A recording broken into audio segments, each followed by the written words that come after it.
All right, there. Thank you so much for staying with us. The organized private sector has expressed concerns over the implementation of certain provisions of the Financial Reporting Council of Nigeria's Amendment Act, particularly those relating to charges on non-listed entities. Business owners and stakeholders under the auspices of Manufacturers Association of Nigeria and Nigeria's Employers Consultative Association said the provisions as currently implemented poses significant challenges to companies, majority of whom are non-listed entities and are categorized under current definition of public interest entities of the said act. For instance, a new Section 33 introduced under FRCN Amendment Act 2023 mandates annual charges for non-listed entities calculated as a percentage of their annual turnover, maximum being 0.05% of the annual turnover for the companies with turnover of more than 10 billion naira. Well, let's understand this better. I'm talking to the Director General of the Manufacturers Association of Nigeria, Mr. Segun Ajayi-Kadir. Thank you so much, Mr. Ajayi-Kadir. It's good to have you on the program this afternoon. Thank you so much, Tolu. It's always a pleasure to be with you. Well, I think I should start with your reaction to the FRCN's levies and the implications for the business community. Can you make us understand this, and where MAN and of course maybe NECA, where are you coming from? Okay, thank you. NECA and MAN have been very concerned about the implementation of the Financial Reporting Council of Nigeria's new charges. And it's coming at a time that it's generally accepted that industries in particular are going through trying times. In fact, almost all businesses. So, and we are also situating this against the backdrop of President Tinubu's assurance that he was going to tax only the fruits and not the seed. So when you come with charges that threatens the survival of a business, then you are no longer taxing the fruit. So we believe that this was directly, diametrically opposed to the objective and focus of government. So we have to draw attention to the fact. You have already stated the figures. So the fact that you are putting a tax on a company's turnover is indicative of your insensitivity to the profitability of that business. That means, for instance, whether you make profit or not, so long as you produced and you have a figure that can be adduced to your turnover, you are going to pay some charges. And the impact on this, on businesses, is phenomenal. Our members, most of them, in fact, more than 80% of our members operate below the 10 billion turnover, particularly those in the SMI and medium-scale industry group. So what we are effectively saying is that you are going to erode their profitability. And if you look at where we are coming from, the fact is that they were excluded from this tax coverage, from this charge coverage. So it means that what you were not recognizing in your previous books is now going to have this phenomenal impact on your business. You are effectively saying that you are no longer incentivizing business. You are effectively saying that industries, investors, business people will now be charged even if they are not profitable. This is also coming at a time that everyone was looking forward to the implementation of the fiscal and tax reform measures of government, which essentially promises to outlaw this kind of development. So we are worried, even for the publicly listed companies. They are moving from a 1 million charge to a 25 million charge. You don't do this at the same time as you are interested in improving the ease of doing business. When you want to incentivize investment in a specific sector and you want to reflate an economy. To me, when we're talking about FG's efforts aimed at reducing challenges, mitigating ease of doing business initiative. We see all that's being done by PEBEC. And looking at this, it looks like a move putting manufacturers on the edge. At this time, like you said, where manufacturers are grappling with myriads of challenges. So what next if this is implemented, DG? So I think it will not be good for the perception of government.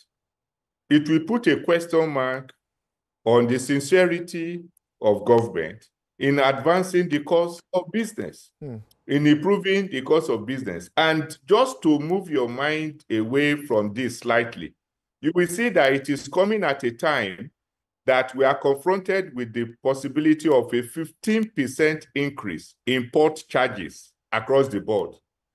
We have also only gotten out of the 4% FOB charge by the Nigerian Customs Service. Thankfully, this has been suspended. So all these tendencies are indicative of increase in the challenges that confront the productive sector. And what we are saying is that let us move away from it so that the objective of government, which by all standards can be taken as sincere and focused. We have been moving in a trajectory where the economy is recording some stability. So we shouldn't disrupt it. Every government agency, regulatory agency, should be seen to be in sync with the objective of government. They should not do anything that will allow us to make gains that will be counterbalanced by losses. And that's what we are saying. We should all be working towards a direction that improves business. The manufacturing sector has been fluctuating. I mean, we are only witnessing, for instance, some stability in the exchange rate. We are noticing some stability in inflation rates. We are beginning to experience the first fruits, if I may say it, of the economic reform policies of government. The tax reform bills is witnessing the light at the end of the tunnel. So everybody should be seen to be moving in the same direction. And so we shouldn't have anything that will further reduce the confidence of investors, particularly manufacturers. So the impact, yes. Go ahead, make your point. Okay, so the impact that this is likely to have is to see that what should follow consequently in terms of increased purchases, in terms of lower cost of doing business, in terms of expanding and scaling up production will be lost. And then it will lead to a delay in the attainment of the gains that were intended when government was embarking on these reforms. So we believe that there should be some synergy, there should be some coordination to ensure that we do not have this escalation from anywhere. Just like you touched on it, my next question was how you're coping with challenges of levies and fees around the customs, 4%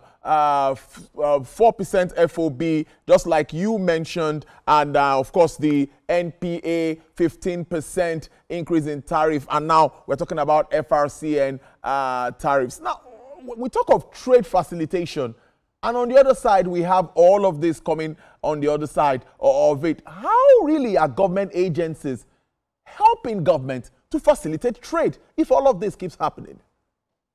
Tolu, honestly, that's the worry. Because here you have a government that has clearly good intentions, have taken bold steps, everybody knows it, and is trying to do so many things that if you delay, it will never get done. That's quite commendable. And I think that those of us who play in the economy should recognize that and continue to speak out until we see that everyone is completely aligned with government. You cannot be trying to build a house and then you are pulling off some bricks from the building that you are erecting. I mean, we are very happy with the steps that has been taken by customs to suspend the 4% FOB, but there is even still the issue of the 15% increase in NPA charges that is threatening implementation, even though what we were told was that we were just consulting with stakeholders, and that was not going to take place. But some of our members are beginning to say that they are receiving indication that implementation was going to commence. Certainly not at this time, when we know that it's going to cause trade diversion, it's going to make us to be uncompetitive in a competitive environment that we have found ourselves under the AFCFTA and even in the global economy. Every country is trying to ensure that they make the business environment more conducive for the productive sector in particular. That's all that Trump 2.0 is all about. So we cannot on our own demarcate ourselves. We need to be mindful of how operating industries are taken care of. In the previous interview you had, I mean, there was this talk about improving domestic production. There's this talk about ensuring that you create an environment that is conducive for business in such a way that you are competitive. Now, we are never going to achieve this if we don't all move in the same direction. And that is the call, that everyone queues behind the administration's objective. And we're able easily to bounce off those policies, those initiatives, those charges that do not conform. I think we can no longer wait. We should just go ahead and pass the 4 tax bills before the National Assembly so that we can have some breathing space. That's why the private sector is completely aligned with President Tinubu on this matter. Let's be able to have some predictability. I mean, for people who have made their business projections from January and hoping that it will last up until June and then December, you are throwing it into a disarray. So you are no longer able to procure your raw materials at the rates that you want it. You are not able to predict the charges that you are going to pay. And now you are being told that whether you make profit or not, and that even if you make a profit, a percentage of it is going to be taken off for clearly no value added. This is not good for even the disposable income, because at the end of the day, industries are going to pass this on to the final consumer. And we're all talking about curbing inflation. And I think it is just going to give this government an undeserved bad image, which we shouldn't allow. It's not in the interest of this administration to allow this kind of distortions to distract us. I mean, industries have too many issues to contend with. And so we should just be left alone to deal with our issues. I'm sure Dr. Rabi Olowo, I think NECA and MAN, are there efforts to meet with him, that's the FRCN, and maybe the management, to discuss all of these issues? Because I think this should be discussed, at least, you know, to get a headway before any other move is made. Yes, we have done that. We have written to him. We have also asked to see him. I think we don't just cry out. We try to. We are not a political party. We don't have any interest other than the economy. And we are not activists or something. What we are committed to doing is growing our economy. I mean, what is not good for the economy cannot be good for man. And I believe this administration is about improving the economic fortunes of Nigeria. So we have engaged. But you see, it's becoming an impossible thing. And it's like the FRCN is poised on implementing it regardless of the impact on the economy. We shouldn't do things this way. I believe that we should not allow this stability we are having to be disrupted. And so everybody should cooperate together. We are very happy to work with him in order to be able to resolve the issues. And you cannot be raising all these charges so that you fund your operation. I mean, that is not helpful to the economy. We have to be mindful of the impact of every policy we are making on the productive sector. There's no impact assessment of how it is going to limit the progress that we are making. You can't have a manufacturing sector that does not contribute more than 10, 11% to the GDP. It just, how are you going to employ the people? How are you going to achieve the president's agenda of employing more than 1 million people and more? We need to be able to be intentional about whatever it is that is coming out. And if you get money from companies only for them to collapse or only for them to suffer deceleration in their operations, what will you have achieved? That's the point we are making. Well, let's see how all of this plays out. But the exchange rate volatility, which you also talked about, has been raising production costs for manufacturers because of dependence on imported raw materials. Well, many would say there's been a bit of stability. I just want you to also react to that. You said that really, but is that impacting business in any way? So stability, yes. Is it still high? Yes. So I mean, and we all know what we need to do to make sure that we have a favorable exchange rate. Chief among what we need to do for me is to improve domestic production.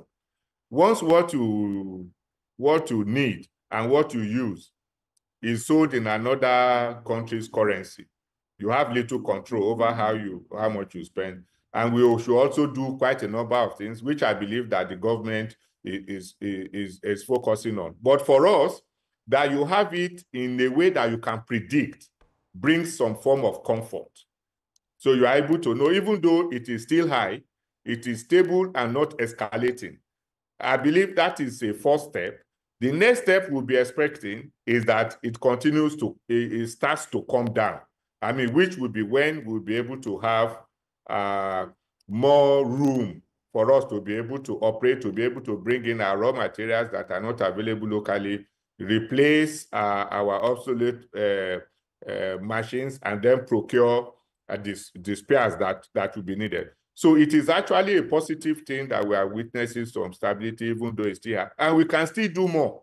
We can do more, for instance, in putting a freeze on the rate at which our import duties are calculated. I mean, which will also bring some relief. At the end of the day, Tolu, all of this is going to lead to a lowering of the pressure on the cost of our production. And so it will be good for government because we will expand our production capacities and government will earn more tax. On the part of the people, we'll be able to sell at lower prices. In terms of our competitiveness, the huge influx of foreign goods that operate in low-cost economies and come into our country to unfairly compete with us, we'll be able to have our market shares back. So it's going to be a win-win for everyone. We are actively looking forward to a further reduction, even though we are pleased with the stability we are seeing. And we continue to urge the central bank, for instance, to prioritize the allocation of forex in some way, because it is possible. And more importantly, we plead with the CBN to fulfill the promise of paying the 2.4 billion outstanding forex, which we are actively looking forward to. We are happy that the CBN governor has indicated they will do it, and that they should give priority to industries who have continued to pay interest both in Naira and in dollars for forex forwards that are more than 12, 18, 24 months. Well, it's a good way to leave it, DG. I know there's a lot to talk about when we're talking about the manufacturing space, but that's our time. Director General Manufacturers Association of Nigeria, Mr. Segun Ajayi-Kadir, thank you so much. Your busy schedule for you joining us on the show this Monday afternoon. We appreciate this. Thank you very much. It's always a pleasure. Thank you, Tolu. All right, then. Well, it's time.